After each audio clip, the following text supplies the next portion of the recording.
Photoshop 2019'u İngilizceden Türkçe'ye, Türkçeden İngilizce'ye çevirmeyi göstereceğim.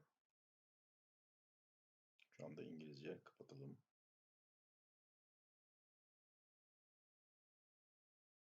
Program Files listesinde Adobe, Photoshop, Files, Türkçe klasörüne giriyoruz.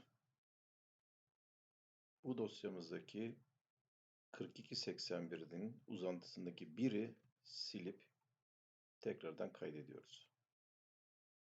Şimdi şunu aşağı indirelim. Tekrardan Photoshop'umuzu açalım.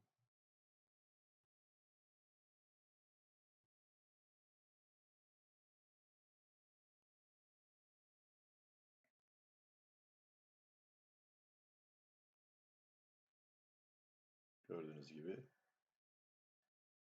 Türkçe'ye döndü. Tekrardan kapatıyorum. Tekrardan İngilizce'ye çevireceğim. Klasörümüzü aşağıya atmıştık. Uzantının sonuna 4281. Tekrardan 1 yapıyoruz. Kaydedelim. Tekrardan açalım.